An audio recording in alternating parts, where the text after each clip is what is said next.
Untamed is going to be untamed. It's going to be a little crazy. I want to talk to my people. I want to talk to my brothers and sisters. We can have grace and humility in how we interact with other people. Oh, hot dog, look at you. And nobody talked about what's really happening. And let's have conversations about what truth is.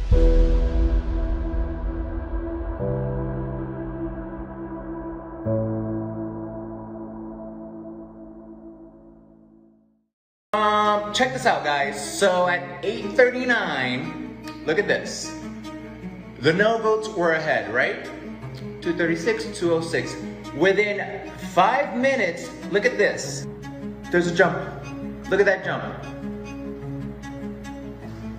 Of over what? 60,000 votes? 64,000 votes? In 4 minutes, 5 minutes? Is that possible? Somebody, does that make sense? Let me know. 64,000 votes in 5 minutes, 35,000 mail-in ballots on the dot from Fairfax County. They steal elections in plain sight, and those that can see it are actually really smart. They understand the process. And yet the left still has this thing called mainstream media and the apparatus and the judiciary and the legislature on both sides, Republicans and Democrats, that say there's nothing to see here. Everything's fine. We're not stealing elections. I know it's 51 to 49%. And here's something else you should know. I've been talking about this system for a long time. This was the Dominion voting systems that got turned over to Liberty Vote. New owners, so everything should be fine, right? It's owned by a Republican. Well, who's John Thune? Is he a Republican? How is it that the SAFE Act, it hasn't passed yet? And yet we're right now redistricting and redrawing the lines in Virginia to disenfranchise nearly 60% of the entire state. No clean voter rolls. We just want to talk about 2020. I want to talk about 2018, 2016, 2014, 2012, 2010, 2008. I want to talk about 2022, 2024, and what's about to happen in 2026.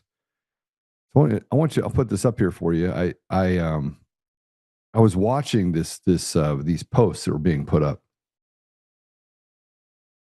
And I went back and I was like, I know what the outcome is going to be here in a minute. Go ahead and put it up if you would. More fraudulent elections. Let's predict it. It will flip and end at 50.09. Yes. And if you actually go and just click on that really quick. Yes was at 49.3. No was at 50.7. This was at, go ahead and flip. Can you go down a little bit so I can see the timing on it? Okay, go a little slower. This is at 6:13 p.m. on the 21st. Now go back up to the top if you look at my post again.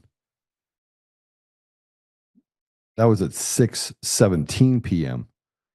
on the 21st. Now, if you go to the next post, I happen to look back up at 6:31.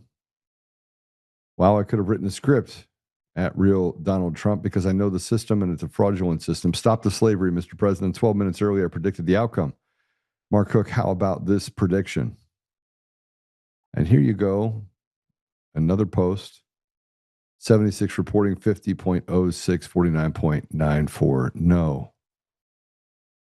And it ended at 51%. And you go, how is that possible? And if that's not enough for you, we have to look at the language to invoke emotions and insinuate that people in elections are unfair. Meanwhile, they take a sledgehammer to the representation of Republicans and just independents. Let's just call it what it is, 80% of the people in Virginia. The redistricting amendment on the ballot today is framed as a vote to restore fairness in the upcoming election. Let's go ahead and put that up if we can. There we go. This is insane. It really is. In reality, it turned to state that Kamala barely won by 5 points from 60 to 5R, means 6 Democrats to 5 Republicans, to 10 Democrats and 1 Republican. Should the Constitution of Virginia be amended to allow the General Assembly to temporarily adopt new congressional districts to restore fairness in the upcoming elections while ensuring Virginia standards redistricting process resumes for all its future redistricting after the 2030 census. We're not in a free country, and you're not a free person. You're a slave. But that process has been put in place, and that cake has been baked long before we got to the table talking about it today. The reality of it is that they don't want you to have free and fair elections because it does not favor them. Chaos favors the op, never favors the people. And yet the media is still trying to beat that drum, hoping that we go back into our hole or we get to war. The problem with it is that we're more likely to go to war than we are to go back into our hole. And here's the truth. A rigged election took place last night in the great Commonwealth of Virginia. All day long, Republicans were winning. The spirit was unbelievable until the very end, when, of course, there was a massive mail-in ballot drop.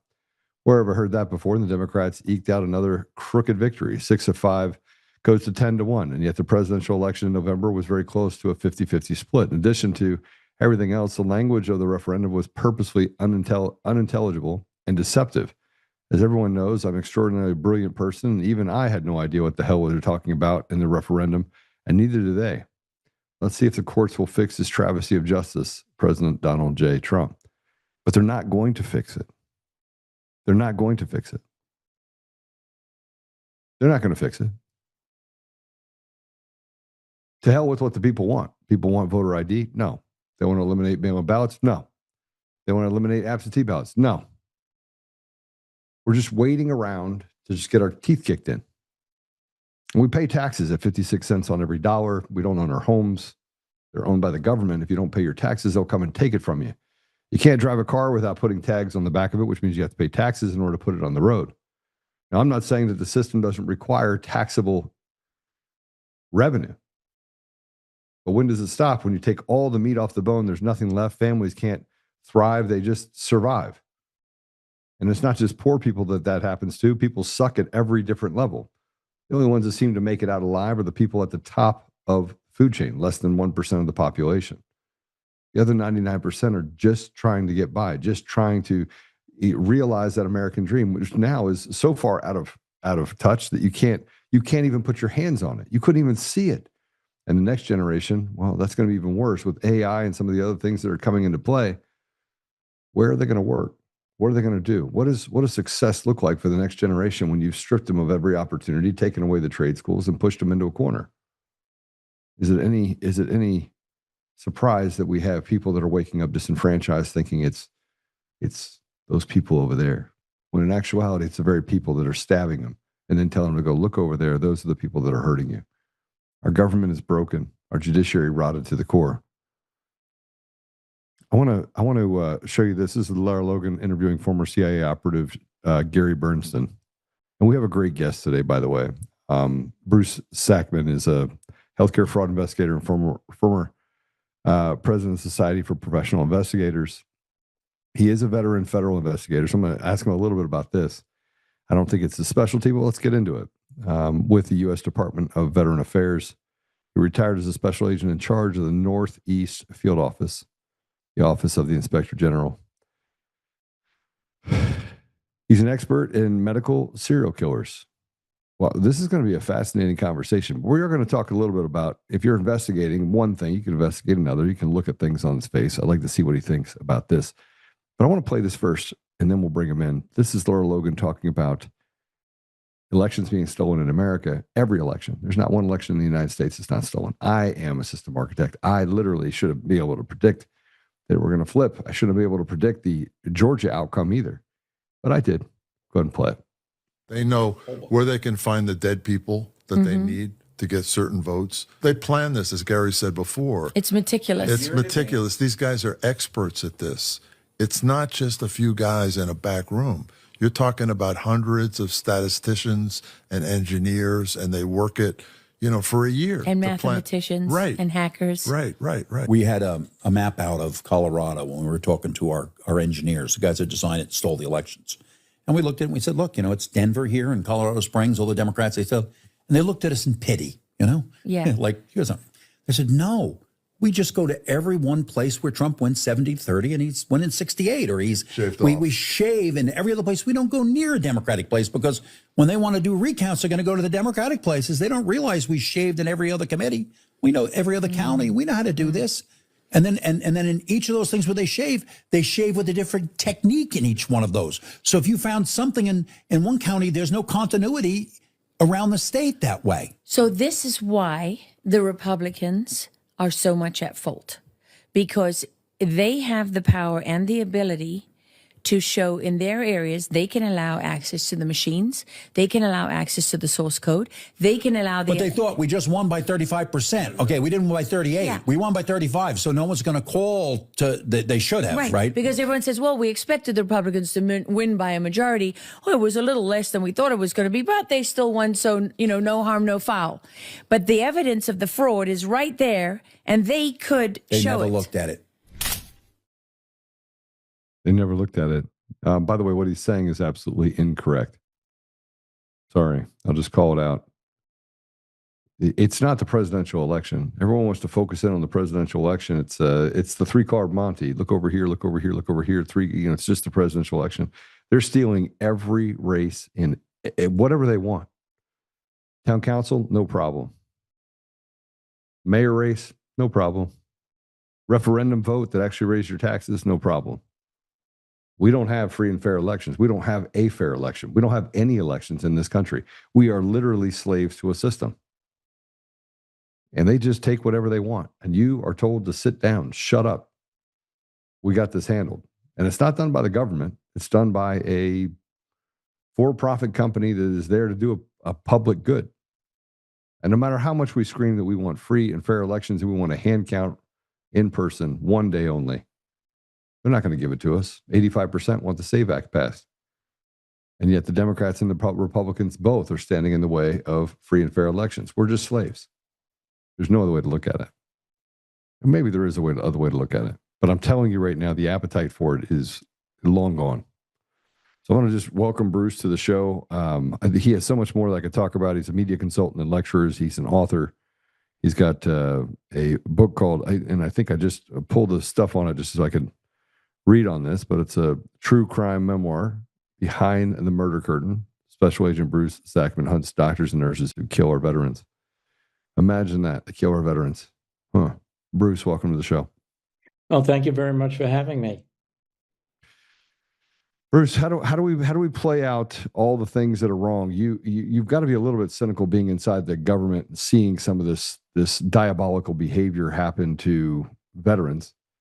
How far down the rabbit hole do you want to go in this? What do you think what happened in Virginia yesterday was a free and fair election?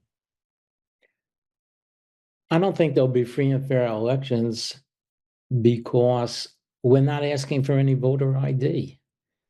We let millions of people in here unvetted during a pandemic.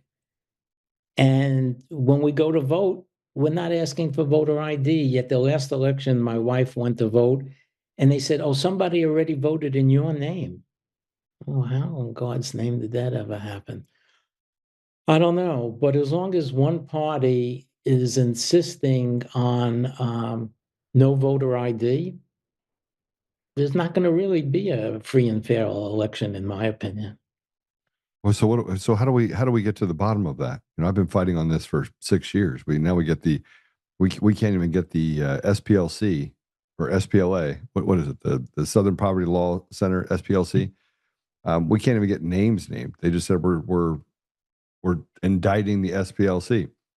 How about names? None. Did you see any names? I didn't see any. No.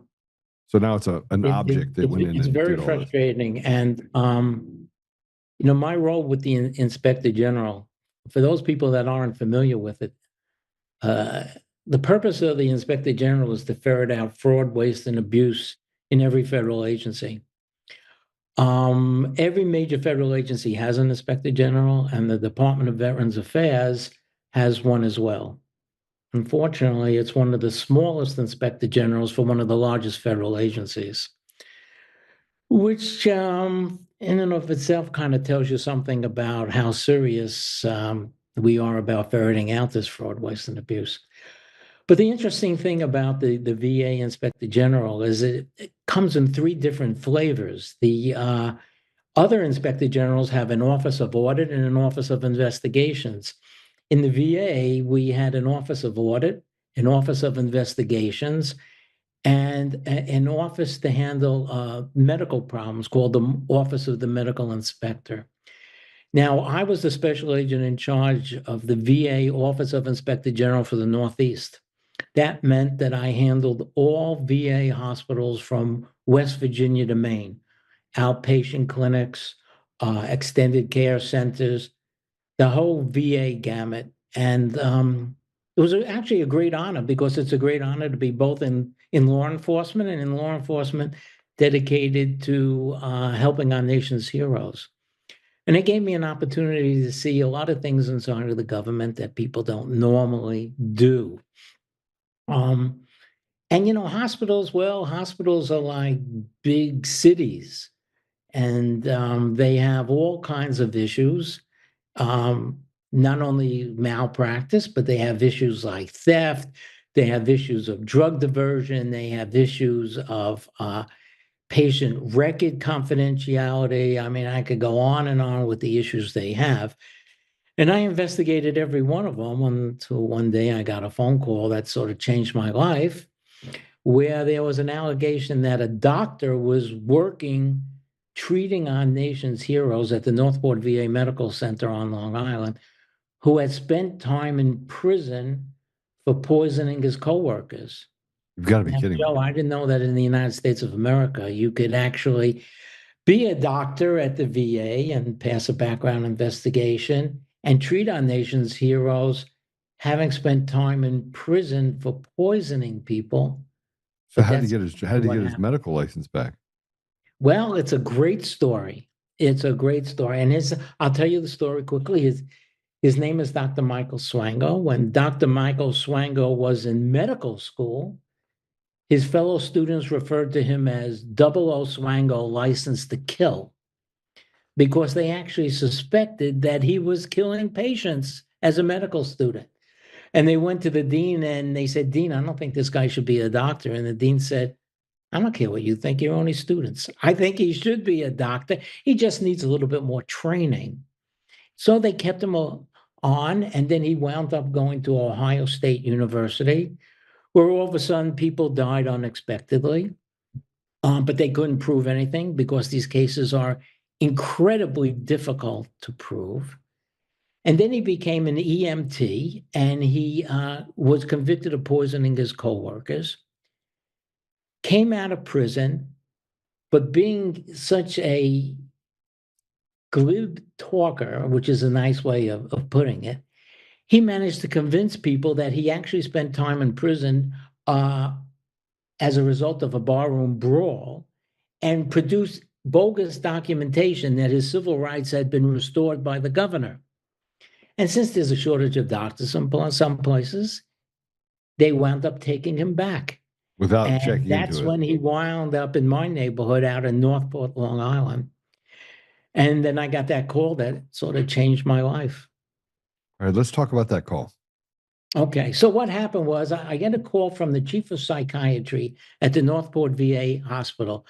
And she says, "Bruce, you're not going to believe this, but we have a doctor working here who spent time in prison for poisoning his coworkers."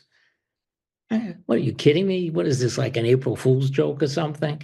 That's impossible. Well, it wasn't impossible. Was it His April name Fool's? is Was it Michael April 1st? Swango. What's that? Was it April 1st? No, it wasn't April 1st. That's the first thing I checked, Joe, the calendar to see. You're like, wait, come on. Yeah, I think we're past that. So I said, I have to go meet this guy. And I did some checks, and I saw that he actually did, in fact, spend time in prison. And when I go there, he's a really handsome, charming guy. I mean, Joe, if you didn't know better, I don't know if you have a daughter, but if your daughter brought him home and she said, "Hey, Dad, this is my new boyfriend. He's a doctor at the VA," you'd say, "Come on in, we'd be happy to have you in the family." I'd And still check him out. Just Yeah. so we're clear. So what happened was that he gives me the same story, the barroom brawl story and all of that. And then I ask him, I said, "That's really interesting, Dr. Swango. Thank you very much. But do you mind if I come in your room and look around and check some things out?" And then his attitude completely changed, wouldn't let me in. I didn't have enough probable cause for a search warrant. And the next thing you know, this guy is out of the country. He's in Zimbabwe, Africa.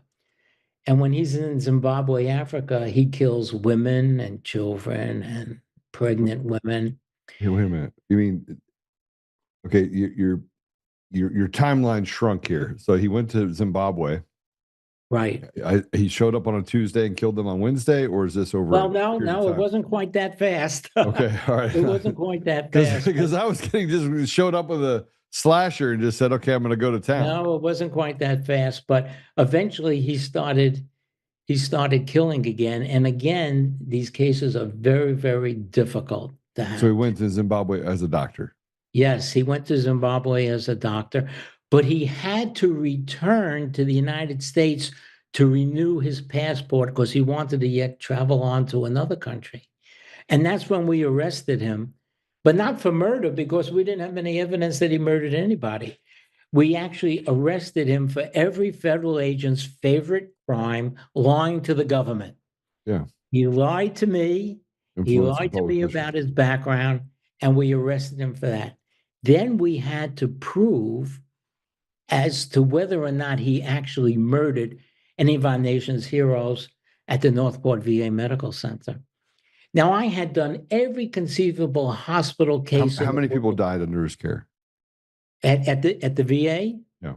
Or worldwide, Swango killed so many people he doesn't even remember himself. At the VA, we suspect 4. But here's the problem, Joe. Many of these people are extraordinarily sick. As a matter of fact, the first time I looked at these medical records, they were so thick, I said, I didn't know you could be alive and have this much wrong with you, and now I have to prove you were actually murdered? So what we did is we put together a special team to look at every patient that was at the VA hospital from the time that Swango entered to the time that he left. And this team consisted of Dr. Michael Baden, the world-famous forensic pathologist, my investigators, a physician who was an expert on chart review. He could look at the charts and make a determination whether or not that patient should have expired when he did. And then also a forensic toxicologist, and at that time, a relatively new profession called forensic nursing. These are nurses that are trained in both forensic science and criminal justice, and they were outstanding. So we narrowed it down, this team narrowed it down to about 4 or 5 people we thought should not have expired when they did. So what did we do next? We had to go to the families and we had to ask them for permission to exhume their bodies. Now imagine, you get a visit from somebody like me and I say, excuse me, my name is Bruce Sackman. I'm from the VA Office of Inspector General. We have reason to believe that your father's death was of a suspicious nature. Can we have permission to go to the cemetery and dig up his body and run some test? Imagine getting a visit like that. Well, I can tell you the families were fantastic. They were really fantastic. It was a real shock to them, but they all agreed. And sometimes they would actually want to be at the cemetery to watch us exhume the body. And our agents would bring usually the wife flowers and treat them with the most respect. Well, to get close to their loved one a second time is a powerful thing, especially after years. Unbelievable. And I had never been in an autopsy before because I had never done anything quite like this before. And all of a sudden I find myself at the Suffolk County Medical Examiner with bodies half open and body parts being weighed and examined and things I had never done before. Well, we made the determination that these 4 people should not have expired. These 4 vets should not have expired when they did. And we narrowed it down to 2 possible drugs that were available at the hospital at the time. One was called succinylcholine, which is a paralytic. If they want to put a tube down you, it temporarily paralyzes you. And the other one was epinephrine, which was adrenaline. Yeah. And the question is, could we find traces of this in embalmed tissue? Yes. And we asked the FBI for help, and they didn't want to help us. They Well, had you can find it before, and it didn't work, and they didn't want to help us. So we had to go to a private lab, a lab called the Reader's Lab in Pennsylvania, the largest private forensic lab in the country. And they made a determination that traces of these drugs could be found in the embalmed tissue. So Swango's about to get out of jail for lying to me. And he thinks he's just going to hop on the plane and head out to some other country and continue doing what he was doing. Well, not so fast, Dr. Swango, not so fast. So he actually gets indicted on Long Island. And at the same time, we get very lucky because the government of Zimbabwe enters into an extradition treaty with the United States. And they were just chomping at the bit to get their hands on this blonde-haired, blue-eyed doctor who murdered their people. So hold on a second. So now they're suspecting, or they already knew this was happening? Well, they're suspecting. They didn't have the proof that we did, but perhaps their proof is not the same as our proof here in the United States. They don't need it. I mean, frankly, they'll just have a bunch of guys around a campfire and then be like, "You're done." We think you did it. Yeah. So, we said It's not exactly like that, but I mean, it's no, it's a little different. He said, Dr. Swango, if you go to trial, and even if you're acquitted, I'm just going to put you on the plane and drop you off on the tarmac in Zimbabwe. Oh yeah, you're fit. Where there's an extradition treaty, please. He wanted no part of that, did he? Yeah, no, he decided to plead guilty. He decided to plead guilty real fast. And he got sentenced to 3 consecutive life terms without the possibility of parole. He's in Supermax Federal Penitentiary now. Well, just so you know, hold on a second, Bruce. Just so you know, with this new rotted judiciary, he might be out on parole in no time then. Well, I hope not.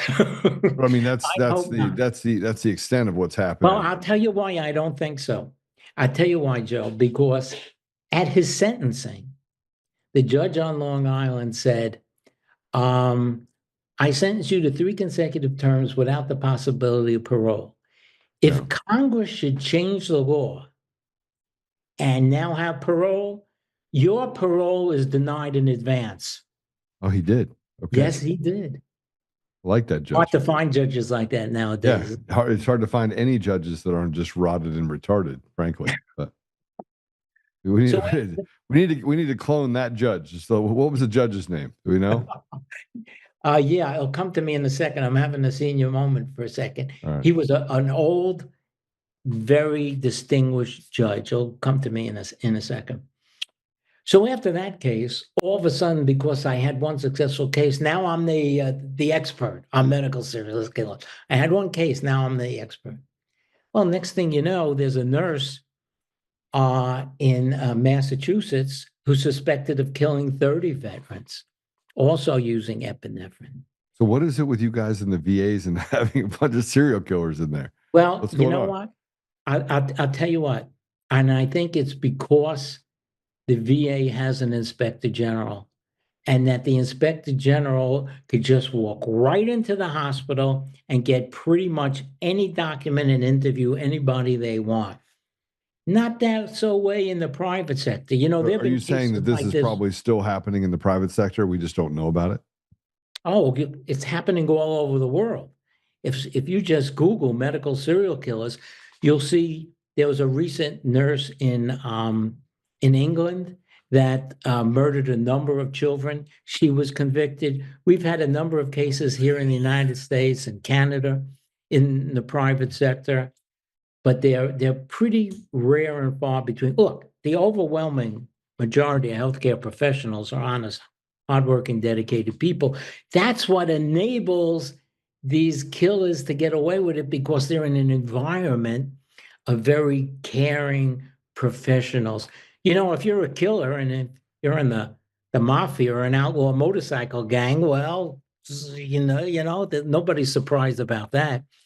But if you're with a group of people who have actually taken an oath to save lives, who really try every day their best to save lives, it's very difficult, even for coworkers, to believe that one of their own is actually intentionally murdering patients.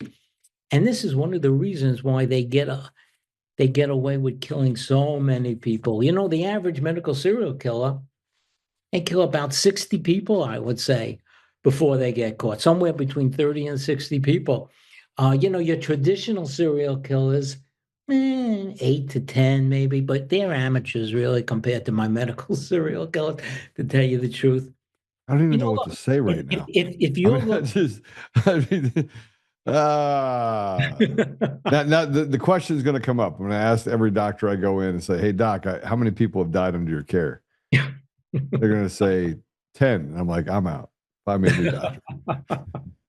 You know, look, if you're looking to choose a profession for murder, well, what profession might you choose? Well, you want to choose a profession where you have the power of life and death over an individual, right? Yeah.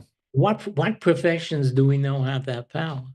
Well, there's police officers, you know, and some serial killers have masqueraded themselves as police officers.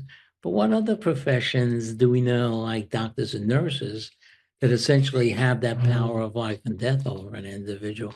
And how about working in a place where people take an oath to save lives? All right, who's going to suspect that someone is Yeah. actually intentionally taking lives when they take an oath that they're going to save lives? And look, how about working in a place where the victim and family trust you implicitly? You know, listen to that nurse, sweetheart. Listen to that doctor. I would sound the same like the way you say for teachers. Now we have teachers that are a bunch of diabolical people that are grooming our children, and now we have doctors and nurses that are knocking people off by the hundreds. That's, Oh, look, and how about working in a place where the strong and assertive all of a sudden become the meek and mild? You know, you ever go in an emergency room and see this big construction worker terrified of this little nurse coming over with this big needle to give him an injection, and they don't ask questions. Oh, oh, I they're do. doing well. The majority of people don't ask questions. They just accept whatever treatment they get. So you could see, and look, how about working in a place where there's a shortage of skilled workers? You know, sometimes for nurses, well, we had to go all the way to the Philippines to recruit them. You know, I mean, and in some locations in the United States, it's very, very hard still to find doctors and nurses. So if there's, you know, if we didn't do such a great background investigation, well, excuse me, we couldn't find anybody. We couldn't find anybody to fill that. So you could see now how something like this is just going to start to percolate. You know, how about working in a place where death is an everyday occurrence?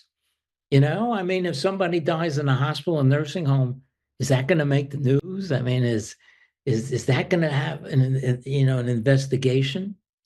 And I tell you this, almost all of them work alone at night.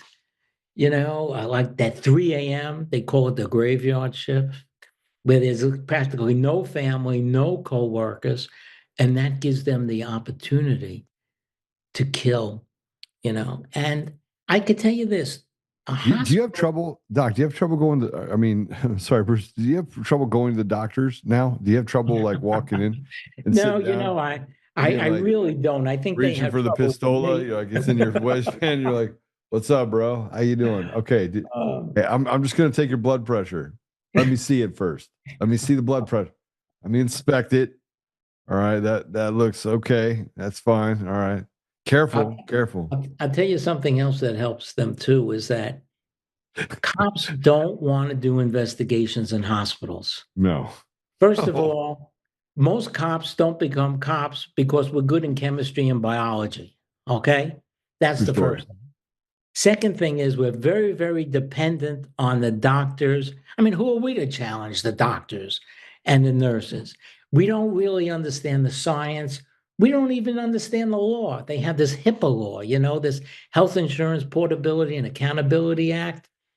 What records can I get? What records do I need a subpoena for? What records do I need a court order for? It's too much work. Well, I don't really want it. I don't really want to go in there. And if the hospital management tells me, we've conducted an investigation and we've come to the determination that all these patients expired as a direct result of their natural disease processes.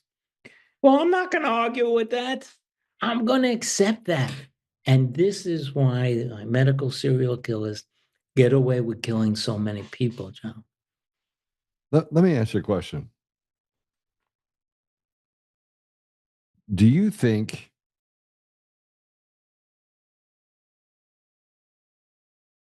we should bring back executions for people like this?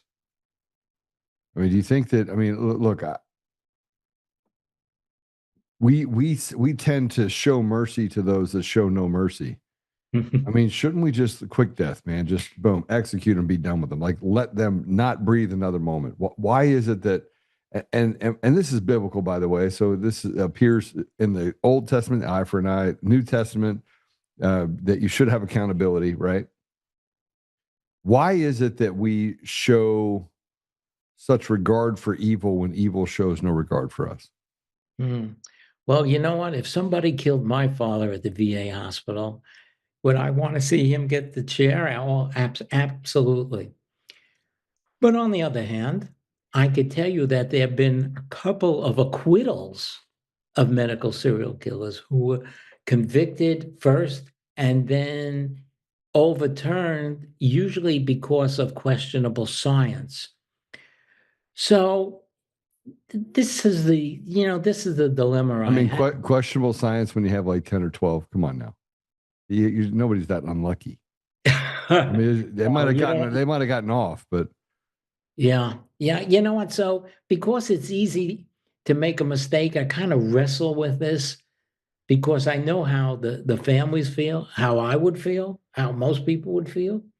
Imagine if your dad went through the war, survived the war, only to get murdered at a VA hospital. I mean, I don't even know how I would react, to tell you the truth, but I would certainly want the person who did that alive, eliminated from the face of the earth. I struggle with this. I struggle with this because if anybody ever hurt anyone in my family, I would, if they were in prison, I would find a way to get into the prison, which means I got to commit a crime in order to get there, which means I got to commit a crime that would get me there. That would not be, I'd go just train to be a prison guard. I mean, I literally would do whatever it took to take out that person. No, I understand. And I wish I wasn't that way. I wish I wasn't that way, but I know who I am. Like, I know. And look, I'm not talking about malpractice because that happens. An accidental death, because it can happen. I mean, it can happen. But these people intended to murder their patients from day one. From day one, they intended to murder their patients. There was at the U.S.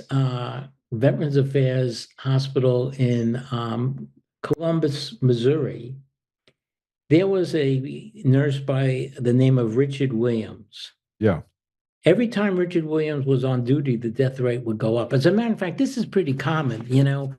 In my book, I list the red flags. And one of the red flags to watch out for medical serial killers is this. Every time Nurse Bruce is on duty, the death rate goes up. Nurse Bruce takes a week vacation, the death rate goes down. That doesn't automatically mean that Bruce is a serial killer. Maybe he has the most complex cases. Maybe there's another reason for it. But I think we should start looking, And the second thing is that these patients weren't expected to expire when they did, Joe. And that's a big difference. If you ever had a loved one in the hospital who was really sick, a grandparent or something, I mean, you kind of expected them to expire. The staff expected them to expire. So their passing, as terrible as it was not unexpected.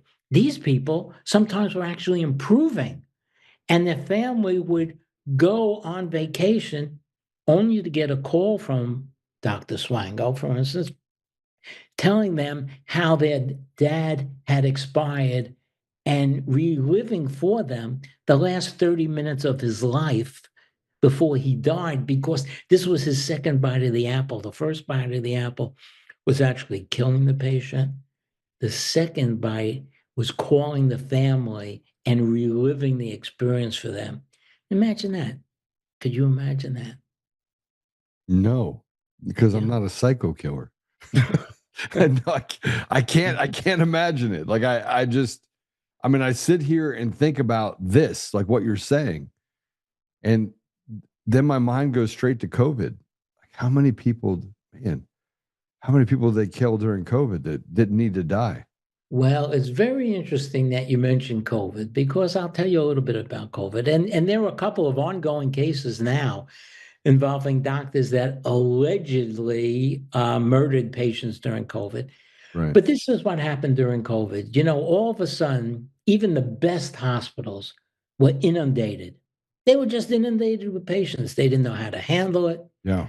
So what they had to do is they had to reach out to these traveling nurses who travel from one hospital to the next, and rotate, and they make a lot of money because they get extra pay for that.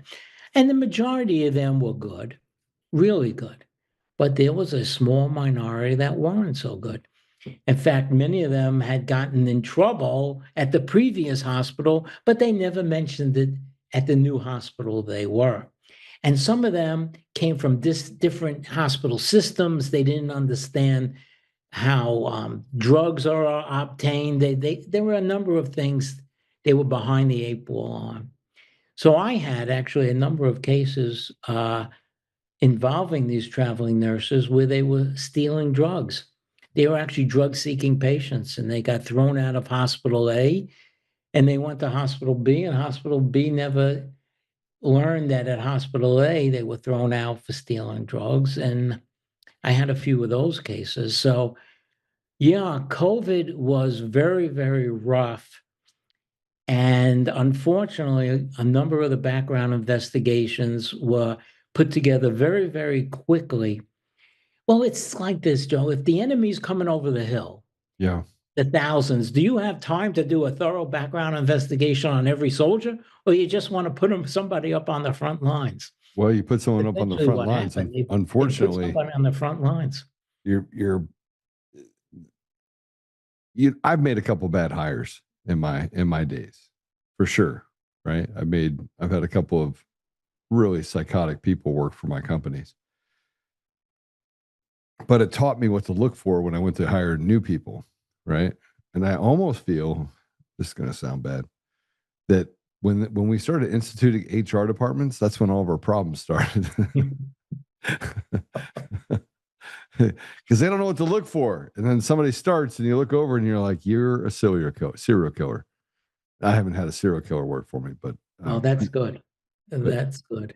Yeah, but HR departments, I was often in conflict with them because when I caught somebody stealing drugs, I wanted them arrested and prosecuted. And the HR department, well, they didn't really want to see bad publicity. They thought maybe the person should receive treatment and therapy. And we had differences of opinion when it came to that. I have therapy too. Here's my therapy. You're fired. Go find. Yeah, That's my therapy. right. And I wanted to go one step further. You know, it's interesting with Richard Williams, the nurse from Missouri. The management suspected Richard of doing something. So you know what This is the one that killed a bunch of people as a nurse, right? Yeah, he's a nurse that killed a number of people at the Harry S. Truman Medical Center in Missouri. Allegedly, because I'll tell you why it's allegedly, but so what happened was that when Richard Williams was under suspicion, the management said, "Oh, I have an idea. Let's assign another nurse to work with Richard." And when that other nurse worked with Richard, the death rate was fine. But if that other nurse had to take a day off, a couple of days vacation, guess what happened to the death rate? It went right back up again. And one of the families sued, and the judge on the civil side, now let's think about OJ here. The judge on the civil side said, yes, I think Richard did kill these people. But that's not the same as a criminal conviction. That was only civil. And we were ready to go forth. We had actually indicted Richard Williams on 13 counts of murder. And then remember, I talk about the bad science. Well, this is what happened. This is one of those. This is one of the things where there was new, and anytime you're dealing with new science, you got to fasten your seatbelt because there are going to be challenges like crazy. And what happened was the Reader's Lab said, succinylcholine. That's what Richard Williams used. And the FBI ran a test and they couldn't duplicate what the Reader's Lab said. So the district attorney at that time declined to prosecute the case, which I was very, very upset about because the science had actually gone bad on another case, Kristen Gilbert, nurse, but we were able to show that the deaths were consistent with epinephrine poisoning. In this case, the prosecutor would not go forward with the case against Richard Williams. So Richard Williams leaves the VA. He goes to a private nursing home. And you want to guess what happened at that private nursing home? Lots of people died. Exactly. And he still didn't get charged for that. And that, it's in my book, but that is the story that sticks in my craw. So where is he now? To this day, he's home. He's not working. He's not in the medical profession at all. He lives with a relative, and it's really, I feel for the families. I feel bad for everybody. It's a terrible. So this guy that killed all these people is now out of the medical profession, but he's living his best life. That is correct. That is correct. That is correct. You know. I need a minute. Really I need a minute. It's not funny, by the way. I can't imagine. I don't know. I know, people have written books about it, the case, and they've tried everything, but I was kind of hoping maybe one day he would have a come to Jesus moment, but I don't really see it. And on his deathbed, maybe. It's just, yeah. You know what? I mean, there are allegations that he killed out, because many of these medical serial killers, they're so successful. This is what happens. If you're a medical serial killer and you kill 10 or 12 patients and nobody even questions you, nobody even at the hospital questions you, you might start to believe that you were actually ordained by the Almighty to do this. And then some of them try to kill their landladies, their girlfriends, their partners, because after all, they killed so many people in the hospital and nobody ever questioned it. Look, like I say, a number of these patients, some of them are in the ICU, the intensive care unit. If you're in the intensive care unit, you're pretty sick. You're pretty sick. So to try to prove that somebody was murdered in the intensive care unit, is extraordinarily difficult. And you know what happens? Once in a while, Joe, a patient will survive. All right, Nurse Bruce tried to kill me, but the patient survived. So he tells that to management. And you know what management says? If you keep saying that, we're going to make a little notation in your chart that you're obviously suffering from the numerous effects of the multiple medications you're under. It's called hospital delirium. Oh, it's a real condition, hospital delirium. So you see, that Nurse Bruce wasn't really trying to kill you. You just have delirium from all those drugs you're under. And when I make this presentation, I show a film.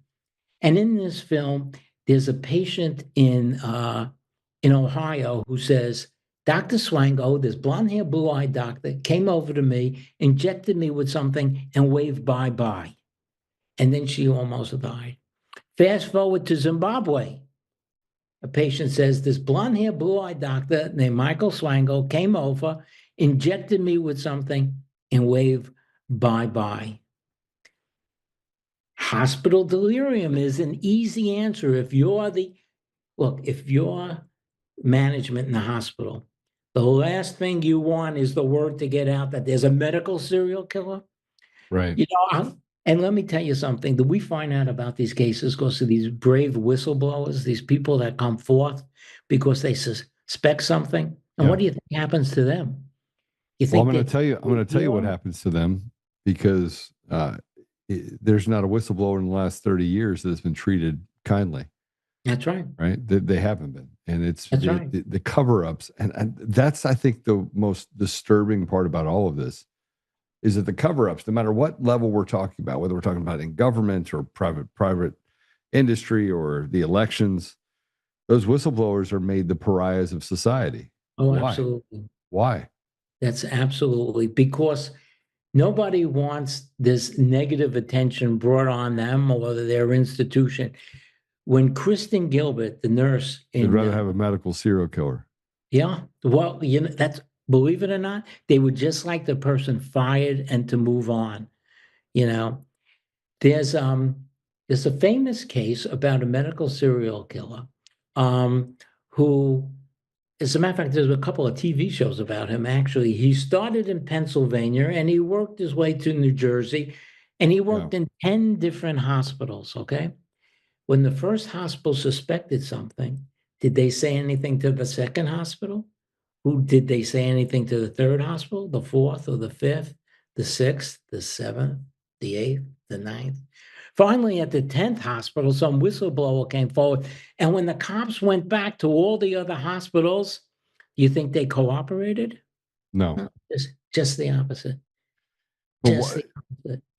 why is it that, I kind of feel like they do this to whistleblowers so that they can get other people not to. It creates this chill effect.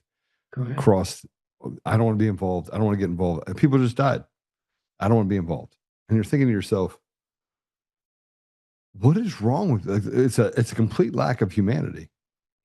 Well, I'll give you a prime example of that. There were these two nurses in Texas, in the oil basin in Texas, where it was extremely hard to find doctors and nurses. These two nurses were the entire compliance department, and they said, we think this doctor is intentionally harming patients. Let's go to the management. And they went to the management, and management said, you know how hard it is to find doctors in Kermit, Texas?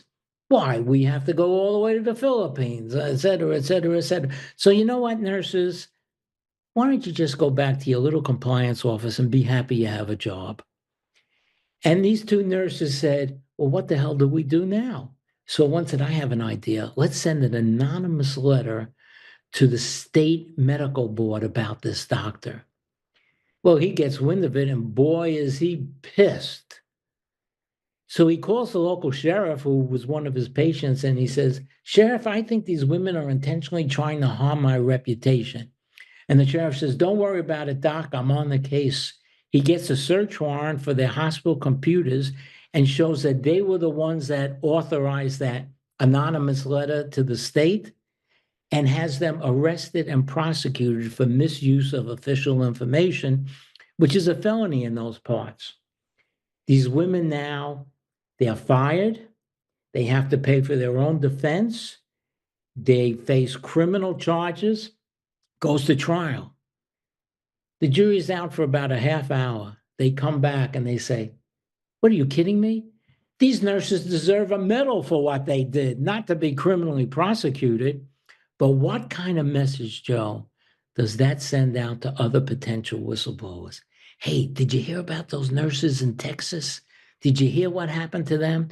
Do you want to go through what they went through? Then keep your mouth shut and don't say anything. I went through this with the Coomer deal for the elections. Guys on an Antifa call. I'm on the Antifa call. I checked them out. I got all the information on them. I told the truth about everything. Got sued for defamation. I got slandered across the entire country. I mean, it's been pandemonium. Yeah. And now they're pissed because they want me to stand up. I stand up and I'm like, okay, well, I'm just going to stand up. So I stand up and I keep standing, and they're like, why does this guy keep standing up? And I guess I do it just because I want other whistleblowers to know that it's okay. You can come out the other side. Yeah. I mean, you know what? We've passed laws to protect the whistleblowers. No, we haven't. No, we haven't. There's no. I mean, you pass laws that they just walk past and spit on when they're actually, hey, there's a law against very this. tough, very tough for the whistle. And you know what happens? Here, let's say, Joe, you say, I saw this, I believe this nurse Bruce is intentionally killing people. This is the reaction you're going to get. Hey, Joe, did you actually see Bruce kill anybody? No. Yeah. I want to ask you a question about your own background, Joe. Is your license up to snuff? Have you ever used drug? If we drug test you right now, Joe, if we drug test you, are you going to be positive? You know, I'm only saying this for your own protection, Joe, only for your own protection, because if you make these allegations, then you're sort of under investigation yourself. You Yeah. sure you want to go forward with this, Joe? Are you sure? No, that sounds all too familiar. I mean, what you're saying sounds all too familiar. Yeah. Um, hmm. Given the fact that we have so much distrust for institutions, how do you fix this? Oh, boy. How do you fix it? Well, you know, I always say management sets the tone. And the last hospital I worked with, I was very impressed with management. We had this potential fraud case, and the dean said, there'll be no cover ups, and we're going to call the police. I almost fell off the chair because I thought that I was going to hear, you know, well, how do we cover that? How do we not tell the police? So management sets the tone. You know, it's interesting because if you're a whistleblower on a fraud case, you know, you could actually make money. I mean, they have this thing called key. Are you familiar with the Joe? Key tam lawsuits? Oh yeah, yeah. It's sealed, desealed. Right, exactly. Yeah.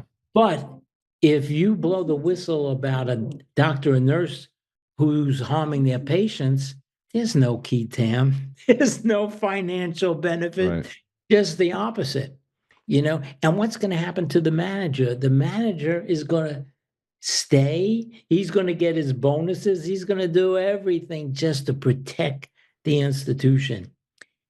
And until that changes, I think we'll be having this conversation more than once. Well, I hope we don't have this conversation more than once. That'd be the ideal. Bruce, thanks for bringing it to light. It probably wasn't that easy for you. It probably was more of a, you know, you probably had to fight a whole lot of uphill battles. And we say it all the time, like, why is common sense not being applied here? Why are we having this conversation? And There were many uphill battles, many internal battles, battles with other agencies, battles within my own agencies, battle with the FBI. It's all in the book, but I'd do it again tomorrow if I had to do it again. I got one last question for you before I let you go. Okay. Is Fauci Dr. Death? In your opinion, is you know what? I really Dr. Fauci, don't have. Dr. Death. I really don't have I really don't have enough information. Somebody asked me to ask you that question. Fauci, they're talking about Dr. Death being Fauci, and I was like, I'll ask. Okay. I don't know. You know, that moniker has gone to so many doctors these days. You know, as soon as there's a serial killer, Dr. Death, the angel of death, right? They all have the same. He's the stuff he said about AIDS, and it was so wrong. You could look across the room and someone could catch it. I mean, he's been saying some crazy stuff for 40 years. Yeah, well, he's been around. He was around a long time. Yeah. Wow. All right, we won't call him Dr. Death. Sorry, guys. I didn't get the answer you wanted. Okay. Bruce, where can they find your book? Okay, it's called Behind the Murder Curtain, and you could get it on Amazon or just about anywhere. And if people read it, I always enjoy it when they write a little review of it. And the website is the same name. You know, I still get calls many years later from families who feel that their dad, or sometimes on rare occasions their mom, was actually murdered at a VA hospital. Very, very sad. It just kind of brings me back. But that's the book, and you know, I'm always interested in getting emails and correspondence from people and answering their questions. Always happy to help. Yeah. Sorry, I'm telling him to put it back up. You can't put up a blurry picture, guys. You're doing it the last couple of days. Please put up the picture that's not blurry. Can we do that? Can we put up a picture of the book that's not blurry? Please. I'll take that as it, that we can't do it. Can we put it back up and not have it be blurry? Because I couldn't read it, and I know that it's on the screen unreadable, so if we could fix it, it'd be great.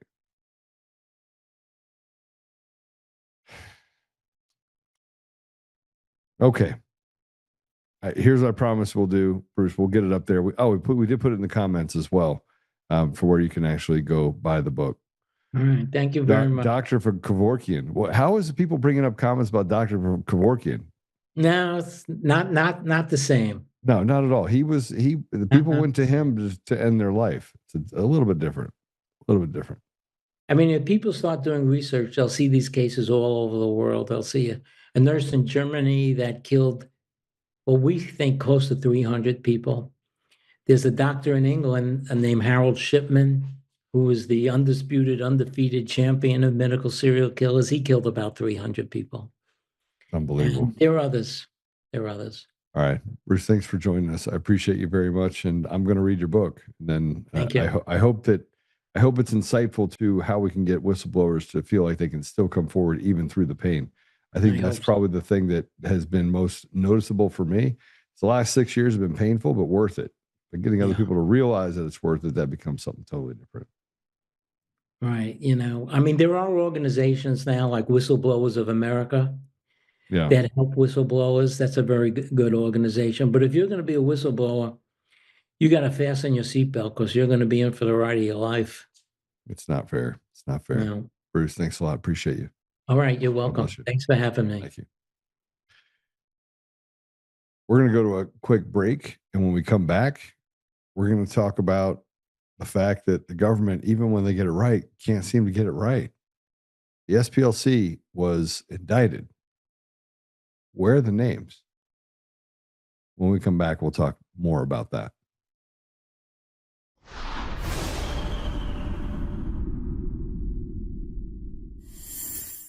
Hi, I'm Joe, Supreme Leader of DCF Guns. What is DCF Guns, you ask? We're the best damn gun store and range in the universe. Do we have guns? We have all the guns. We got small guns. We got big guns. We even have beastly guns. We offer all types of training, and we have 5 ranges across our 3 locations. I'm a good shot. And of course, we have all types of ammo. We even have flamethrowers. Woo!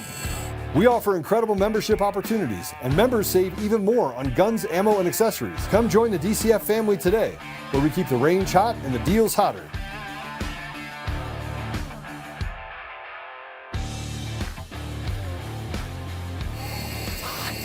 It's hot. In every thread, in every stitch, Honor-Bound USA weaves the fabric of the American spirit. It's not just apparel, it's a testament to God, family, and country. At Honor-Bound USA, we're a family of patriots who put our faith, family, and America first. When you visit our website, you'll find a line of products that embody our commitment to pray, stand, speak, and act. As the official site for the Untamed podcast, all of our products proclaim speaking the truth with courage.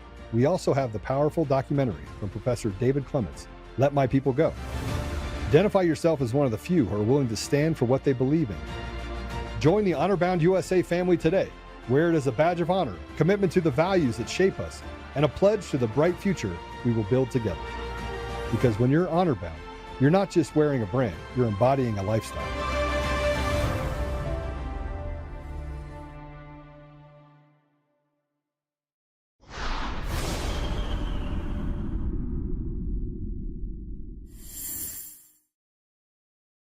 Oh boy. So where do we start here? I don't even know where to start on this because they didn't name anyone. Let's start with this. This is from Fox News. Play it. Center has long held itself up as one of the country's leading civil rights groups. And now its leaders are facing a wild federal indictment on fraud charges. The DOJ says the group paid white supremacists to stir up trouble with other extremists. In short, funding the groups it says it fights. The charges accuse the SPLC of shady payments of $3 million including 73,000 to the former KKK members and more than 300,000 to Aryan Nation's affiliate. The SPLC slaps the tag of hate group on conservative organizations all the time. It did just that to Turning Point USA, just months before Charlie Kirk was assassinated. Here's the bad part as we start looking at this, is that you can't seem to you can't get to the bottom of it. Now, I will tell you that the SPLC, I started an organization called FEC United. And FEC United, I'm just starting to make sure that it's still on the list. Yep, still on the list. FEC United was considered a hate group. And Gays Against Groomers is a hate group. And We Are Change is a hate group. This is a real thing. Like, they have the amount of things that they have out there. Focus on the Family is a hate group. Any Christian organization out there is a hate group. Hate group. They're all hate groups. Pray in Jesus' name. Hate group. Tactical civics. Tactical civics. They teach you about the Constitution. Hate group. They're not the only hate group.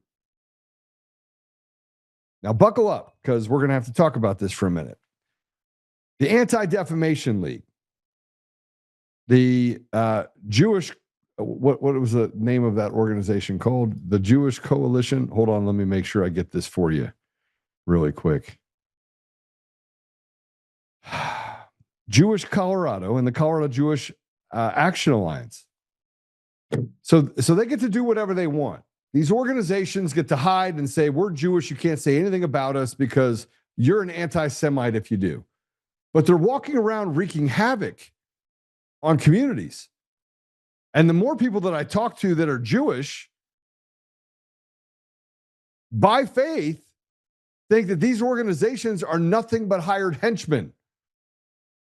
I got to the bottom of all of that, which we're going to talk about in a minute. But let's focus in on the SPLC for a minute. They were convicted of wire fraud, or excuse me, they indictments on wire fraud, bank fraud, false statements, conspiracy to commit money laundering.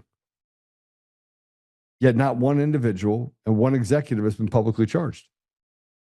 How is it possible? No. See, the wire fraud happened on its own, just tripped like a gun going off and shooting someone all by itself. So does the SPLC. The fact that they could even go through this indictment without actually naming the people responsible is even worse.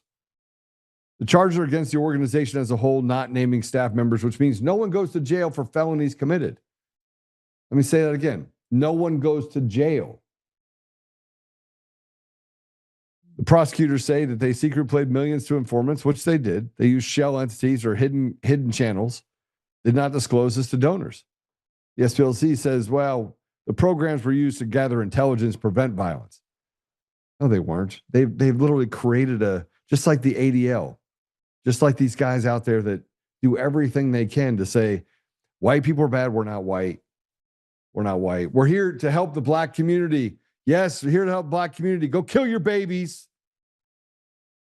It's the opposite. It's like opposite day for everything. Everything that the devil does is all a lie. But now it's exacerbated by these organizations that take money from the government, weaponize it, go after you and say, hey, listen, the only people that are protected in the country are Jews. That's it. No one else is protected. And here's the problem. The Jews are not the ones in all of this. They're just as much a victim. They're not the ones in this that are pulling these triggers.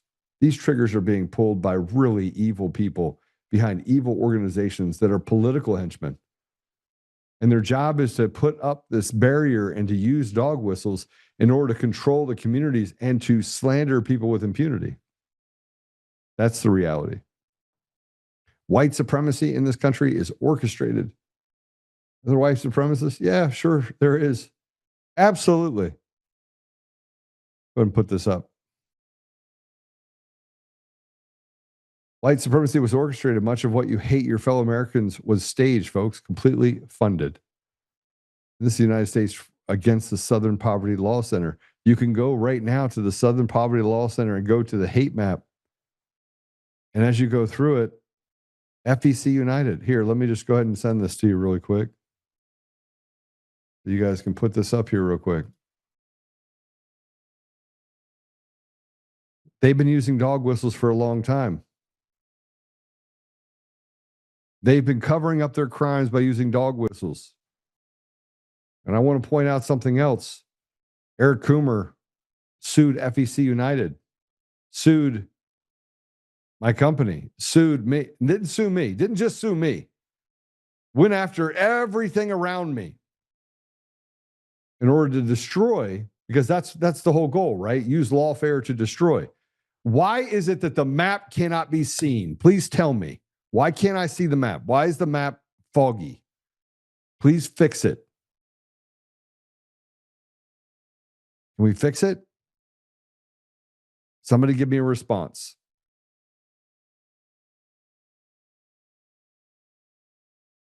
Fix it. There's got to be a way to fix it. I mean, it's not. I've done lots of presentations with stuff with Zoom, and it's not been like that. Well, let me just tell you, the first one at the top is Faith, Education, and Commerce, FEC United. FEC United in Northern Colorado. Here's a chapter in El Paso County and Larimer County, all on the list for being a hate group. Tactical Civics in Fountain is a hate group. Take it down, please. Nobody can see it. They can't see it. They can't read it. It's foggy. And please, let's get that fixed for tomorrow if we can. Tactical Civics in every area, they're all bad people. These are all bad people. The SPLC says they're bad people, so they're bad people. The ADL comes out and says they're bad people and they can slander you, and they just get away with it. Do whatever you want. This isn't a country of laws. We don't have a country right now, guys. We don't have a country. There is no country right now when one group can come out and use a dog whistle and take you out. And the SPLC put every Christian organization out there that does good in the state of Colorado and around the country on the hate map. There should be a class action lawsuit against the SPLC. Oh, but that's right. It's publicly funded. It never ends. It doesn't end. And how about this? They created Charlottesville to create the false narrative that President Donald Trump was a racist, white supremacist, and embarrass Republicans into distancing themselves from him. This is Lara Logan. Let's put it up.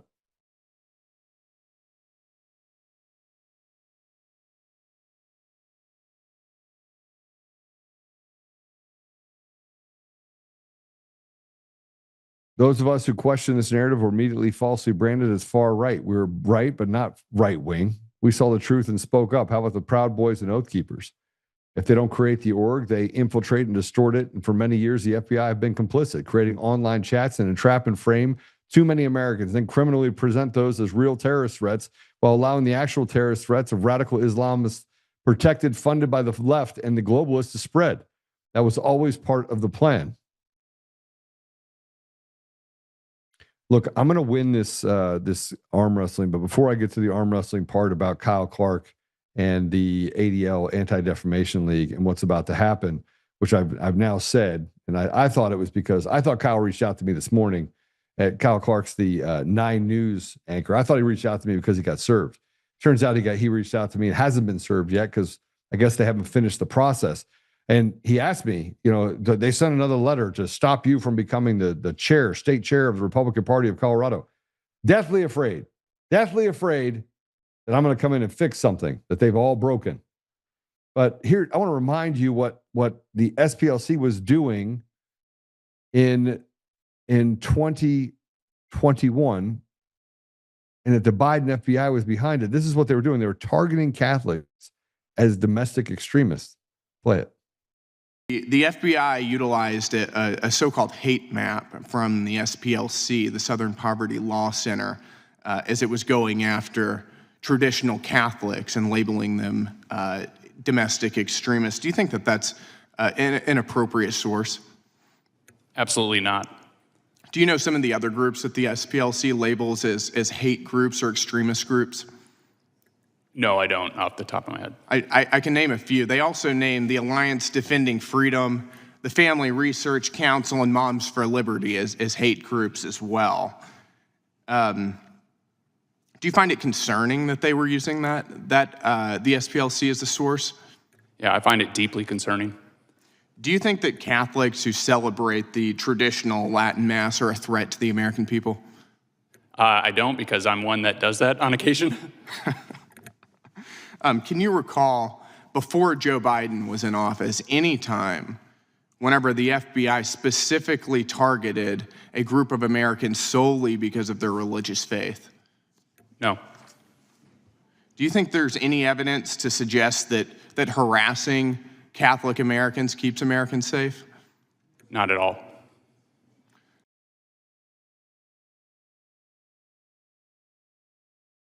This is an organization in our country. This is much like every other organization out there that tries to destroy whistleblowers, go after people that are doing good, trying to restore ethics and morals. Anyone that comes out and tries to do a greater good to protect our community are all put down by organizations like the Anti-Defamation League and the SPLC.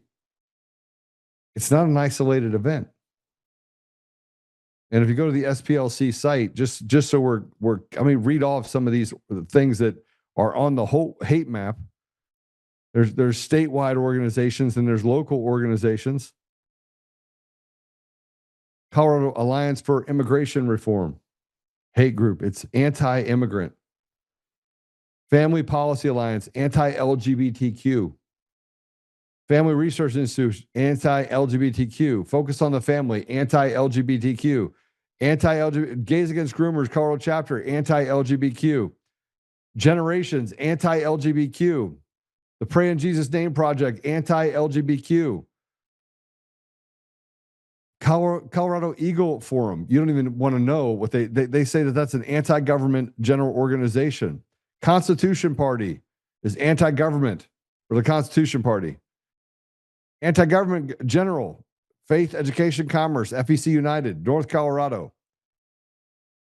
Freedom First Society, anti-government. Moms for Liberty, anti-government. Moms for Liberty, anti-government. All the way down. Parents Involved in Education Colorado, Aaron's Group, anti-government. Tactical Civics, anti-government. We Are Change, anti-government. Scriptures for America Worldwide Ministries. Christian Identity. American Freedom Network. Conspiracy Propagandists. Northern Kingdom Prophets, General Hate. Colorado Mountain Boys, Militia. I mean, this is crazy. As I look at the things that are on this list, it is unbelievable. I mean, think about this. They get to just walk in and say, hate group, hate group, hate group.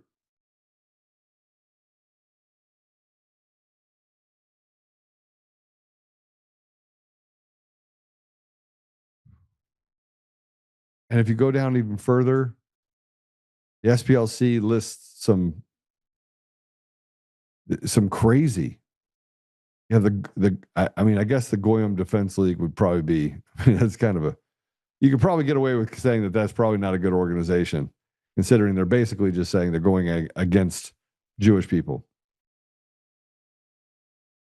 Why is it that the people that are out there, Faith, Education, Commerce, also known as FEC United, is an anti-government group with its own militia that uses violent rhetoric when talking about public officials, propagates conspiracy theories, and hosts and participates in activities related to disinformation and anti-democracy. And it's got a picture of me up there. When does it end? When does it end? When do the dog whistles and when does it all end? You know, Kyle Clark in 9 News has been doing damage to the state for about a decade. They've been doing real damage. There was a protest, a Back to Blue protest in October of 2020. And a 9 News unlicensed security guard provoked a fight and then shot and killed a man in cold blood. Then the Denver Police Department decided we're not going to charge him. There was no threat. He wasn't in fear for his life. There was no advancement that was made. There was nobody pulled a gun. He did nothing wrong. It's all on video. It's very clear to see. And Matthew Doloff murdered a man in cold blood. And then they let him go.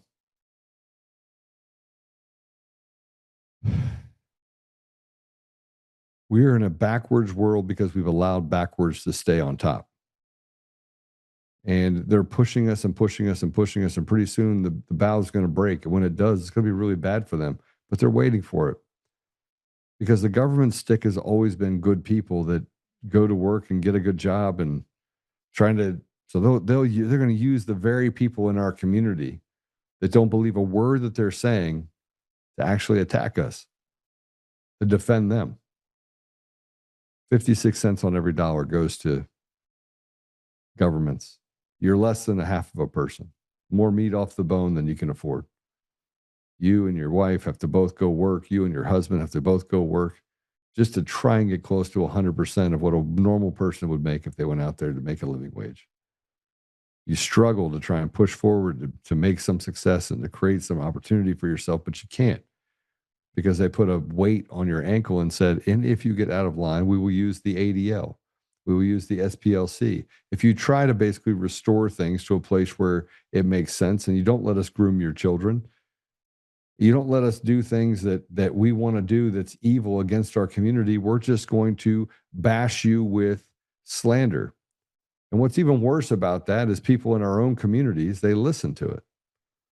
They establish the character of men and women based upon people like Kyle Clark, a sick leftist individual who's about to find out that your words have consequences. And he's going to say, well, won't survive anti-slap. And I'll be like, well, you lied everywhere. You lied. Just like the SPLC lied, just like the ADL lied. And they relied on you when they lied. And 9 News is going to have to make a choice, but you're not getting your contract renewed anyway. So you're gone. So I wonder if you're doing this just to take another stab at 9 News on your way out the door. It won't matter because I'm coming after you personally. The lies just stack up over and over and over and over again. And we already know the ADL through some sort of Snapchat or Signal chat. Say, hey, will you run a story? We need cover. We need cover. We need to be able to hurt Joe Oltmann because he was running for governor. And we tried to go to the Republican Party and they wouldn't listen. And now we're going to slander him even further and say, we're going to double down on this. After I called them out. After I called them out, they went right back out to let's punish Joe Oltmann more.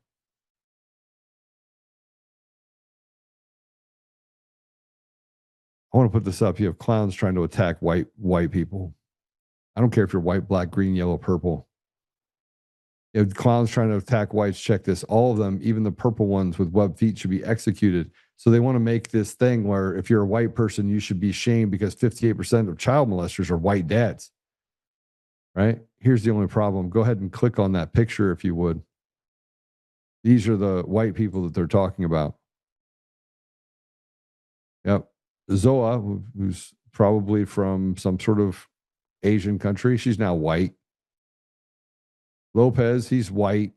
Mario Tehran, he's white too. Oh, here you go. Marissa, she looks white for sure. I don't even know what Daryl is. Daryl just looks, he called in retarded. Adina, certainly white. Yeah, here's another one. Valero, white. Here we go. These guys down here, they look completely white, don't they? You got Diego, he's totally white. You got Alejandro, he's white, right? You got Gadel, he's white. Here's the reality. They want to play identity politics. They want to basically destroy our communities. They want to create more chaos.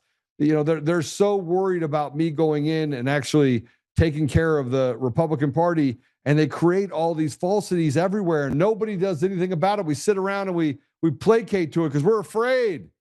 Everyone's afraid to talk about it. You're not allowed to talk about the schoolyard bully. You can't hit the bully in the face.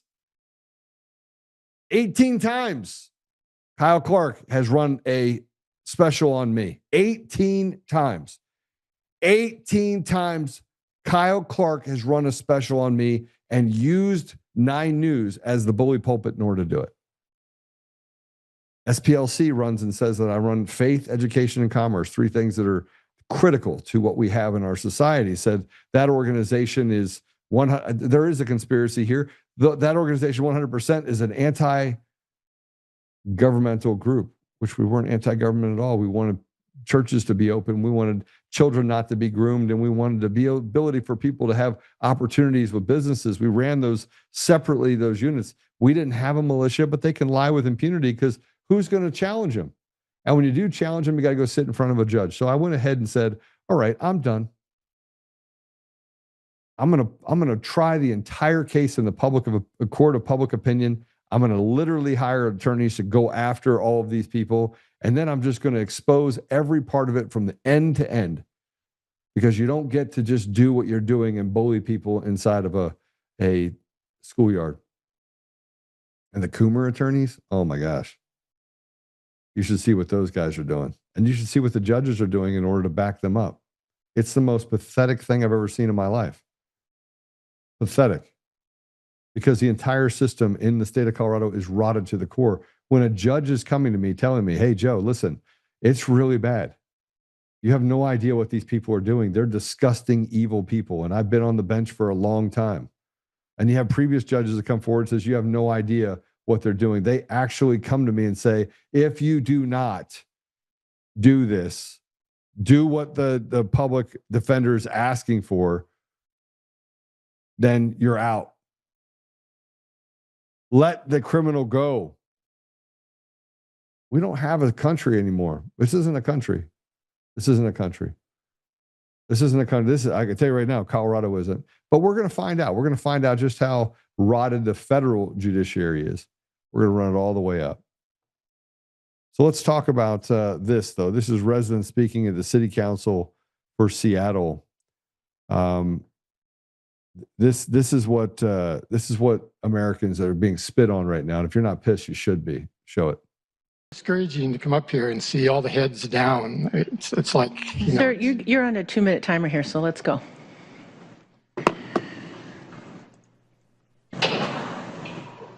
I'm not following you. You're on a 2-minute timer. Could you start it over, please? No, we're not going to. Just go ahead. So it was unreasonable for you to ask that people look up and give me their attention? Sir, you have 2 minutes. We're all looking at you. You have 2 minutes. Now you have 1 minute and 30 seconds. Last week, you limited, this kind of goes to the heart of what I was going to talk about, which was the state of our democracy. Last week, you limited speakers because of the number of speakers to 1 minute each, but you allowed Camilla Jayapal to speak as long as she wanted to. It was 4 or 5 minutes.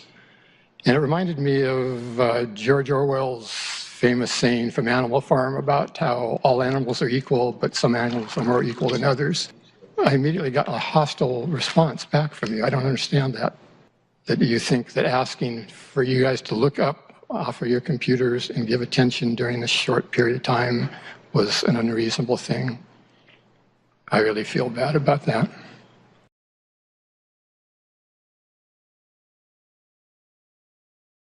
See, he's a nonviolent man. One of the fears that people have is that we get to pick and choose the words violence. We go and bomb a nation, we go into Iran and we kill tens of thousands of people, and that's acceptable. It's not violence at all. Matter of fact, the word violence never comes up. It's strategic. We strategically are doing the things that are necessary in order to protect our interests. We see that reflected when the Strait of Hormuz was closed. Oil prices spiked up. It was going to destroy our economy. We had to find a way, so we used violence in order to get what we wanted. violently went out and we bombed the living shit out of pretty much everyone in Iran. And then we shut down the Strait of Hormuz and says, okay, fine, nobody goes in and out. And there's an anger and helplessness that I can see in the people of Iran because I've been in the Middle East. I've been in countries that have been held hostage. Now, two things can be true at the same time. I can say, I'm okay with what we're doing in Iran. We can't have another decade or 2 decades of whatever this madness is. And also say that doesn't extend to Lebanon. Doesn't extend to Lebanon. I should be able to look at every situation objectively and say, what you're doing shows a lack of regard and it's violent. Violence is never a word they use, though. It's only a word that they use when we, people, fight back against the tyranny that we're subjected to. There's never a time where we actually get to speak about the harms that have been done to our own people. Those are statistics, not violence. When elections are stolen and people are put out of work and women are raped, children are groomed, all of that is not considered violence.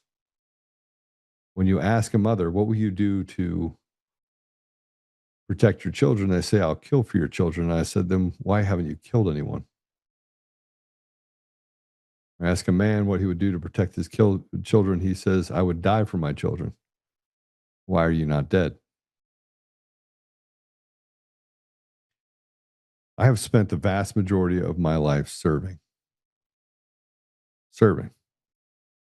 And in that service, I get people like Kyle Clark. They get to mock that service.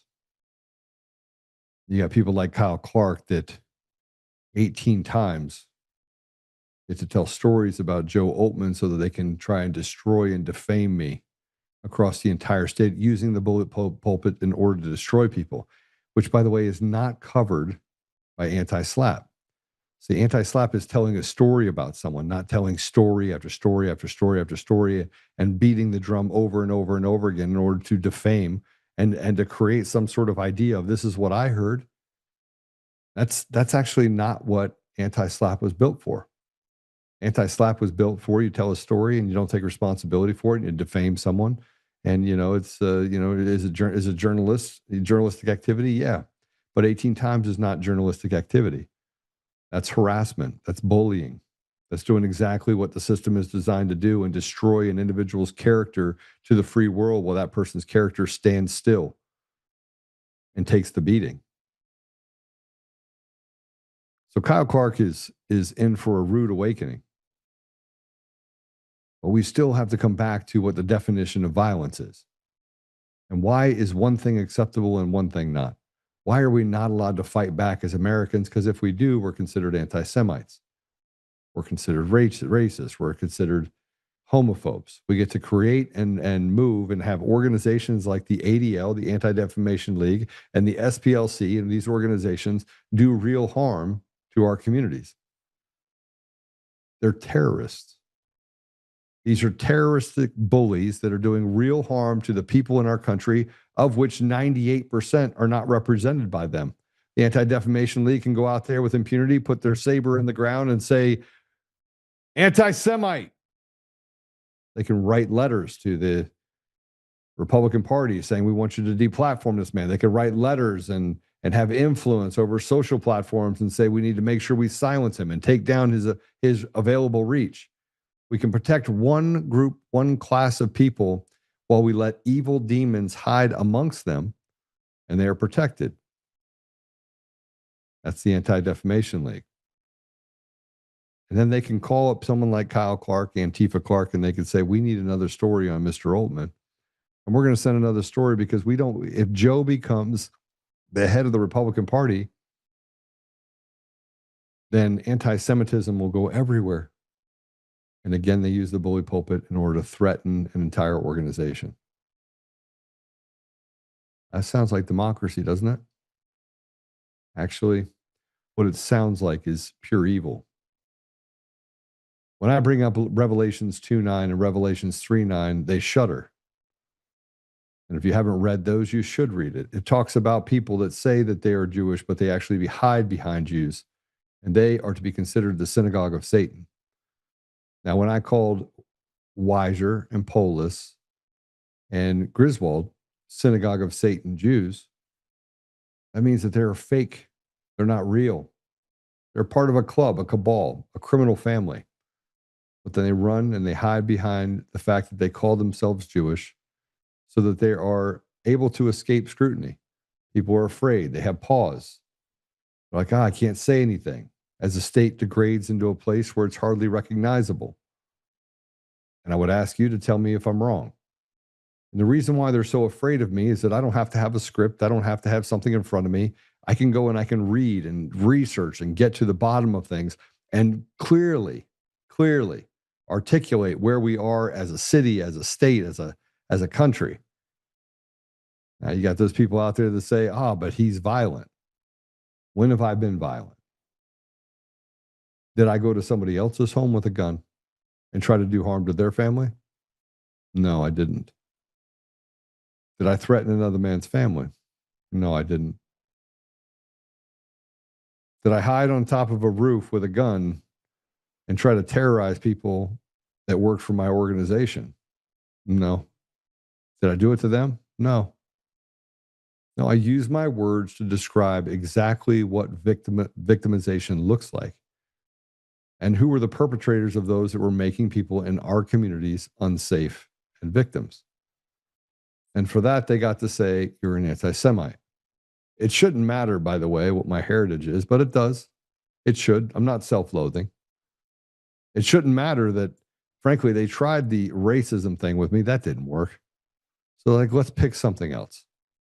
Let's call him an anti-Semite because he actually likes Muslims. I like Jews. I like Sikhs. I like Buddhists. I like Christians. I like Catholics. Catholics are Christians. I even have friends that call themselves atheists. I like them too. What I don't like is evil. And what the Anti-Defamation League stands for is 100% evil. What the Jewish Colorado stands for is a bully pulpit that they think they can come in and they can put their fingers on the scales of how this state operates. It's really simple. In order to have a blueprint to destroy Colorado, you have to have an ineffective party. The party right now is nearly unrecognizable. But people like Kyle Clark, they want to create controversy. They want to create fear. They want to be the bullies in the room. So it's time, no matter what, to make sure that they pay for that. Here's an email that I got from Kyle Clark. Let me read it to you. Hi, Joe. I'm writing today about the letter sent by Jewish community groups to state central committee members about your candidacy for chair and your response. Is there anything you'd like to add to your email response, including below? Are you still considering litigation against the groups, or is that, and on what grounds? Our reporting is air at 6 p.m. If there's anything pertinent information and your response, we'd add it to the reporting on air and online. All the best, Kyle. So I had to respond, and I did. You want to put my response up?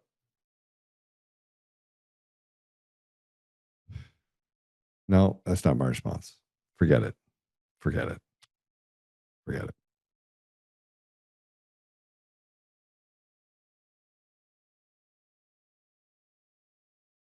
The fact that a midget, metrosexual, like Kyle Clark, and 9 News can stand back and do the things that they have done individually to people, I find reprehensible. But ask them if they were going to ever say anything about the Christopher Gregory case. They've never covered it.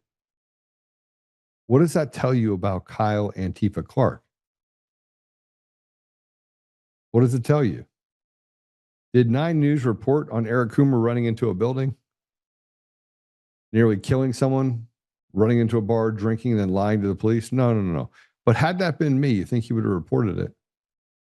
He would have taken pleasure in the fact that he could have slandered and destroyed another person in his community. Scarlet lettered them. This is the thing that we have inside of our media, an apparatus that's now a weapon. The reason why people have no respect for or admiration for government is because it doesn't deserve it. The reason why they have no respect or trust or admiration for media is, again, it doesn't deserve it. But the SPLC is a part of a larger problem. Anti-Defamation League is more like the demon's lair, because that's all it does is just promote and protect evil. And then they hide and say that they're the victims.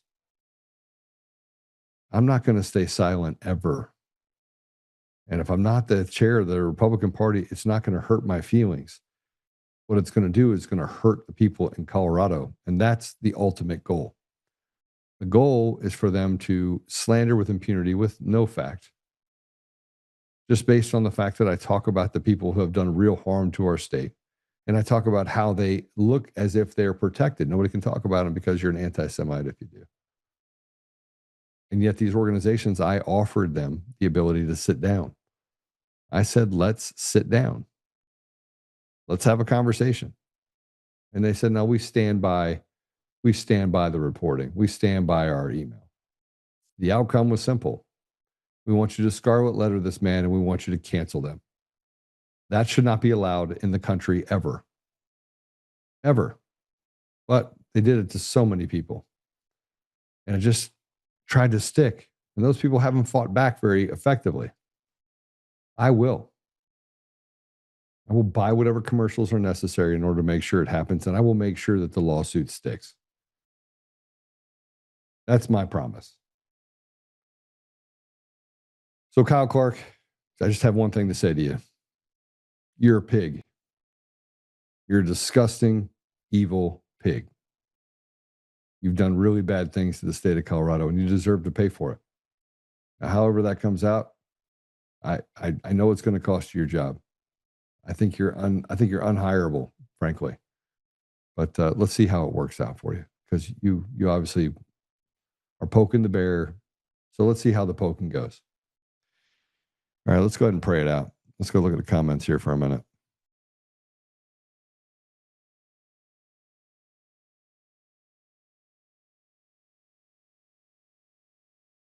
Dun, dun, dun, dun.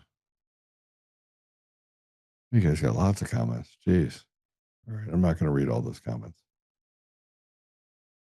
All right, Apple Podcasts, Google Podcasts, Spotify, Pandora, iHeartRadio, TuneIn, and more. If you're in one of those stations, go over and give me a 5-star review. Make sure that you are the ambassadors of truth. Please be the ones to share. I don't hate people. That's, I think, my biggest problem is that I don't hate people. I don't even hate them for when they did what they did. I guess that's why it's made me pretty effective.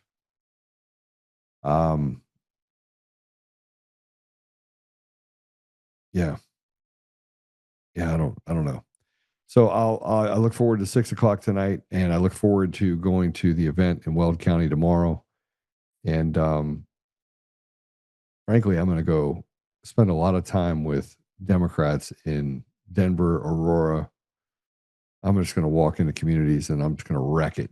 I'm going to go in there and talk to them about just how badly they've been betrayed by the very people that say they represent them. I'm going to, you know what papering is? You just put out like 50,000 flyers every day. You drop them from the air. Typically, we're not going to do that, but you just put them out everywhere. Then you set places where they can come ask you questions, kind of like was done with Charlie Kirk before he was murdered, assassinated by many of the same types of people that I'm talking about today. Yeah, we're going to do that all over Colorado, regardless of what happens with the race. You can't make me go away. You can't shut me up. You can try. And, you know, if somebody comes to try and do that, then I would just tell you that it might not end the way you think it is going to end. So I'll pray for patience, and I'll pray that we can kind of get to the bottom of all this. And I'll also pray for grace and forgiveness. Maybe we get to a place where we can have a better understanding and they can sit down and tell me what they think, and I'll tell them what I think. And maybe we come to an agreement, maybe, but not before we get accountability through a lawsuit. Father God, thank you for the opportunity to be here today. Thank you for this platform. Thank you for the many blessings that you have in my life and in many others' lives. Thank you for the time, and thank you for Bruce's coming in here and advocating for people to our most vulnerable, our veterans.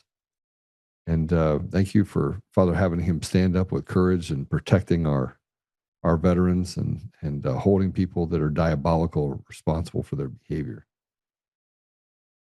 Father, we are kind of in a weird place where there's so many scarlet letters being thrown around. You have people that are trying to put a stamp on white people, and yet they lie and they create falsities, and we can see it.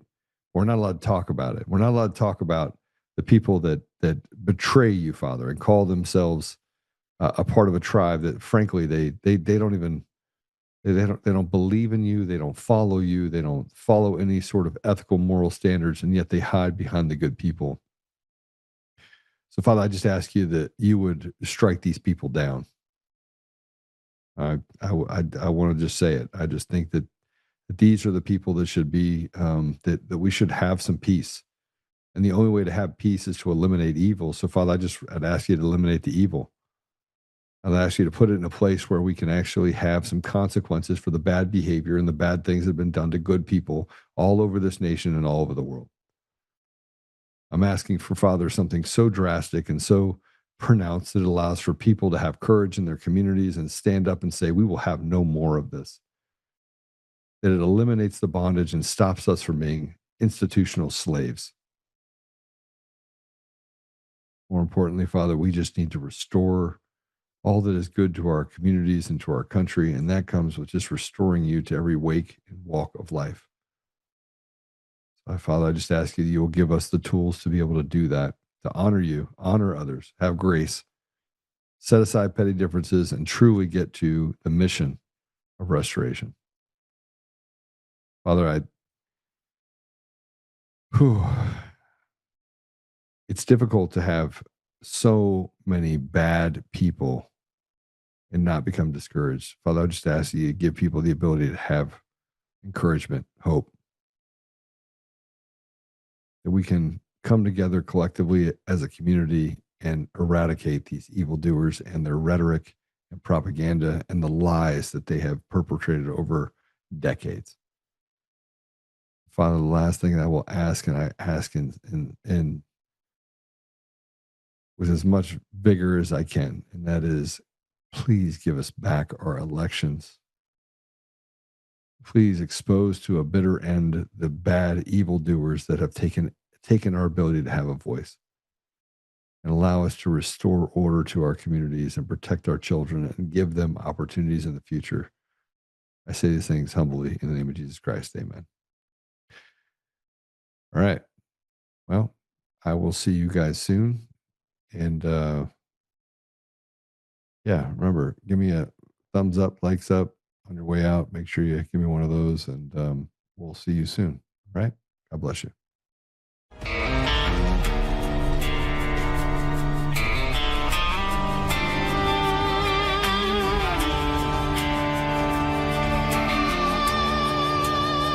Rise up untamed in the heart of the fire where the wild ones roam. Joe Oltmann's calling, bringing truth back home. From conservative daily to this untamed fire, we shatter the silence, lifting spirits higher. No chains can hold us, no lies can prevail. Authentic and fearless on this rugged trail. Patriots gather under stars and stripes. Untamed nation, igniting the night. Untamed nation, let the truth roll out in this land of the free. Standing proud from sea to shining sea, we won't back down. Catch the fire, wear the crown. Untamed nation, it's our battle song, motivating hearts where the brave belong. Yeah, untamed and wild, forever strong. Play it again all night long.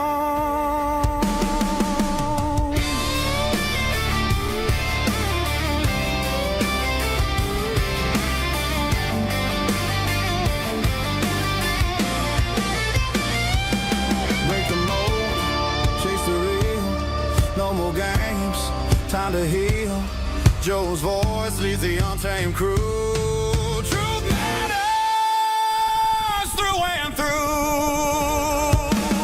Untamed nation, let the truth roll out in this land of the free. Standing proud from sea to shining sea, we won't back down. Catch the fire, wear the crown, Untamed nation.